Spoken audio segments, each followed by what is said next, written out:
So, giangkon ako ang kanta nga You Are. So, ang next song na mga kanta is ang You Are.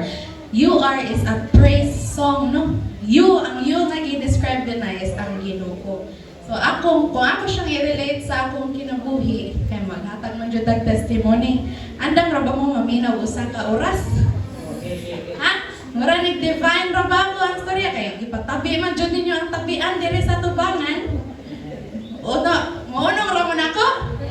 Okay, nindot pa kay si Kuya, ato ning duhaon ka oras kaya. Okay, so ang ako ang kinabuhi mga kaigsunan para nako.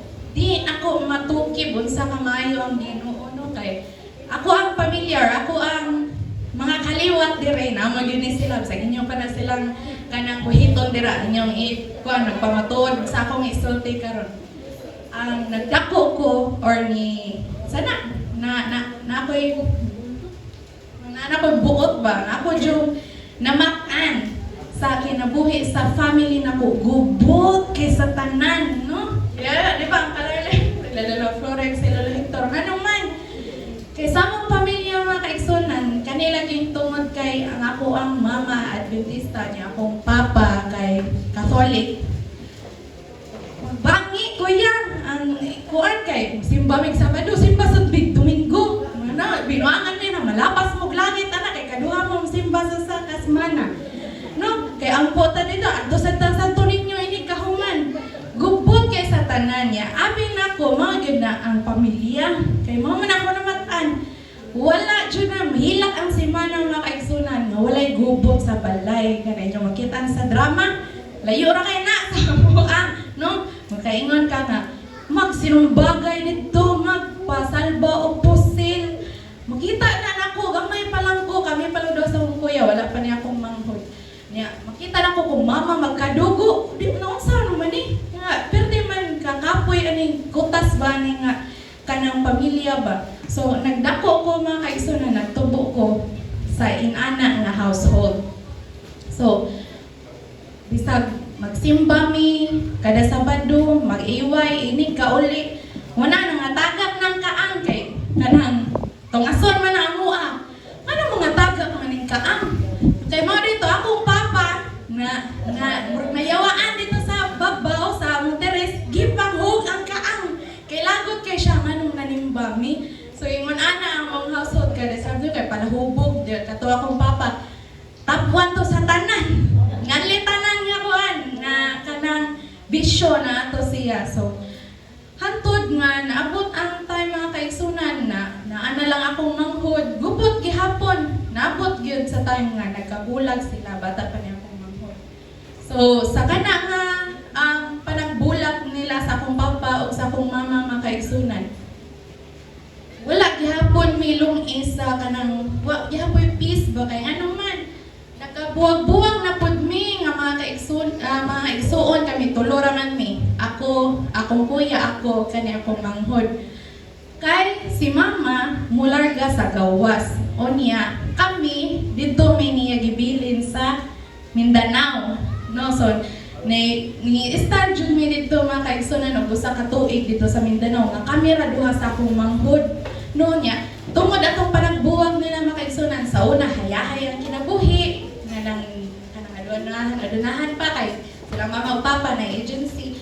Sa ilang panagbulag dito may naka kay sani na-dissolve na sa tuang agency ni mama niya, lahi na pod nga paningkamot niya. So dito sa Mindanao na muto mo sa di mga kaigsunan no sa akong nang mura man kog arte kay sa tanan pero muto mo sa di hala mamasak ko dito mapel ko pangani sa kanang kanon humay unya mangwan ko og kaning mais mananggi og mais mapel kay para nami ibugas dito no. Ako manghod gamay pang kini siya ato wala magsigira na siya dagandagan dito sa basta maghugaw-hugaw mura niyang roll pero niagi gid mo ito mga kaigsunan niya nakakuan ko ba mahalano ka na induta sa life sa una nga mga problema ra sa pila o niya ikabot sa balay unsa ka akong kanon karon no kani nga biskwit o kani nga biskwit niya naabot dito nga kanang wala jud nga makatuon ka nga kay nakipuyo ra man mi syempre di gyud ta magpili-pili og sudan kay lang mo mukha og jubi pansit walay ay asin ay og bitsin pero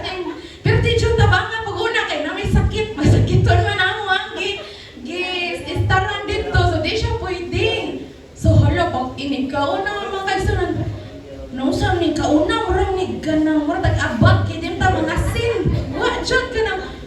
Ha, nga nang giluto pa ni may magikilaw na lang din so mamara no ni humok lang. Pero kadugay yung mga kaigsunan mulami man sa din sa sige kagano. May nakalami nga putahe dito no nga akong mga tilawan gid jud ko kalimutan na kanang liso sa marang nga sangagon. Kana sangagon na siya. Makaon na siya mga kaigsunan. Murag sa kamansiya liso.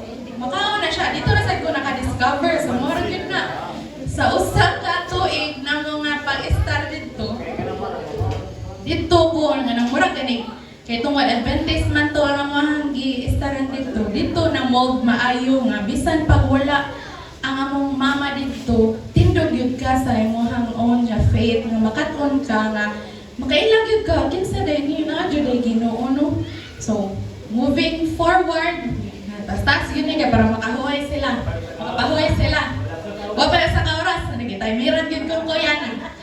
So human ana naabot na pud mig Cebu ni balik mi kay ako ang kuya diri man nabilin man di siyang sugot dito kay di dako man tuog kanang hayahay gyud nga siya jud toy dato asa tong sugot nga mga tong mamasak di gyud to. So naara siya sa Cebu nang kuan na sad siya ginibuhay siya iyaha dire nagkwanto siya una nagskwela siya college nya pagka ni balik mi diri high school nako sa Cebu. So nagskwela mi ni balik mi og puyo sa akong papa. So balik akong mama naman sa gawas ang nibantay na huli ang papa. So, nanasa na mong papa niya, waman siya kabiya pa sa iyong bisyo. Nanapod, mga kaigsunan, diri nasad mi siya manghasay sa akong kuya kay ang kwarta nga ipada ni mama, di man niya ni papa, kay di man ikumpra, iinuman. So, muna, aki ni kuya ni murag na tandog ihang garbo nga siya amahan niya, dili siya ang nagdawat sa kwarta para kumpra. Ang iyang hasiun akong kuya, kaya di man siya musugod, no? Siya allowance, di siya musugod, no? Siya allowance, musugod siya ng eskwela, may siya allowance, no? Hala, kaya di man siya gaan sa kong kuya, kaya instruction ni mama, ikumpra, magkagubot man, hasta ang kwarta mga kaigsunan, mahugyod nga malalis, nga antod nga ang ako ang bound kusog man kay kumutig gumaw na lang makumpra kay mag-inog kay man sila kung kinsay ang kwarta asa ni kay kuan mga jud lang sa papa unya pagkahuman na nabot gyud sa panahon nga manam sila sparring sa akong mama sa una ako na sa kuya sila na sa duha nag-sparring no so maduga ni ako naman kani sparring mo ani kahadlok no so gubot gihapon kayo nga bisan pag wala sila ng tipon, basta lagi kay inanam kanang bisyoso ba nga tao ba kanang sipok pero may ang ulo lamin nagmakainom. So naabot sa panahon mga kaigsunan, that was 2012 ni-decide akong mama nga kalit lang gyud to nga desisyon nga iaming ipaadto nilang auntie sa balay nilang auntie kay kana lagi nga gubot kayo nya walay tarong gyud nga kuan mo manage na mo ka kung papa man sad utro man sangkal mo nun. So mo na usa to sa pinakadako sad nga miracle nga nahitabo namo kay sa kaisog sa akong papa nga kaigsunan no kato magkuan jud to kanang di ba na siya ganahan ma-pride ba na siya nga di siya ganahan nga mga buwag mi kay napalagi siya yan akong mama. Sa kaisog niya mga kaigsunan pag adto nilang auntie ug angkon kay ilahan naming kuhaon nalungo man no unsa ka to ba kung pa sa uban nakatunog guro ni ite no kay sayang kaisog na manghasik yun na siya makisog putot lang to pero kanang mangisog yun to siya pero pag abot nilang auntie ug angkon nisugot ra gyud siya sa walay pagdaghang storya nga iyang ipada nya mao to sukad ato mga kaigsunan nga naipuyo na may silang auntie. Pagka after ana, murag 1 year, 2013, makahinom to pa ko na, around 14 years old, 15. pagka March din anay 2013, March 8, 2013, namatay akong mama. No, dahil kay nasakit siya sayang pagpanarbaho dito sa gawas. Nasakit siya unya.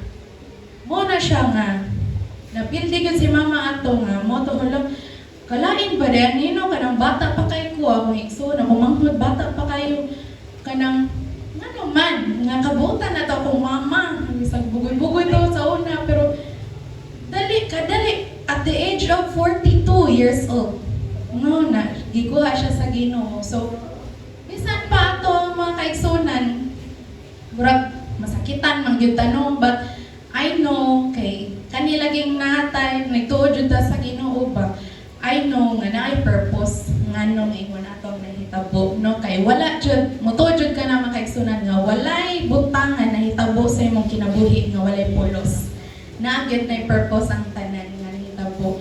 So after ana nagpuyo nami nagkuan lisod mi dito kay lagi silang auntie ug uncle nya tulo ra ba mi nya nag-eskwela mi puros. So mo to nga ang story niya nga abot mi nanimba mi og dumlog nagipadanan mi ko sa kasako nga kalbasa hala sa gadlaw sa kalabasa ang sudan kabuntag dinuldog ini ka to pinakbit ko lumpiao na sad magmugnang-mugnang na po recipe kay para lang gyud maigo kay man baya kanang nag-crisis ba so kami sad wala sa pili kay ay labis gutman ka so mukhaon jud ka nilang ni sa kalbasa oy hatod karo kita gina ko kano hormigas dira sa unahan no sige ako kano kalbasa no kay kuan jud na mga kaigsunan kaan na kanang mais katong di pa to 16 kay mahal man na 16 nga mais katubang pating dagua nga ini mauga perting kahia mo to kung bono imagine mga kaigsunan na college ko ato magbon-bon ko ato nya akong barkada kanang kan man mi magbound man sad mi kay kuan sad siya ba kanang mga kana dili pod well off akong mga barkada napod sa time nga magbound kog lumpia nasuya bitaw na akong barkada kay lumit kita na ng lumpia gyud iya gi change kay iyahang kita kuya kanang ning itlog sa side up ra duha ka buok nakig-barter siya sa kusudan ko iya kani so wa ko ni sabaw sa to akong lumpia kani nasipyat gyud hala pagka kuan niya iyahang gi kit dito pagka nangauna na laman enjoy na kay ko sa itlog pagkit-kit niya siya ero kuya lagi ni inyong lumpia no amua naman to yung baboy niya na ay carrots inyo carrots na lagi ni tanan no kalbasa ay ko oh mama dyan na kay vegetarian no sa balay sa dili good ba July so dan no adjud mi anak manok-manok o baka-baka wag mi anak makaigsunan no nga dito pa sa balay nga ang mga igagaw nga mukhaon dito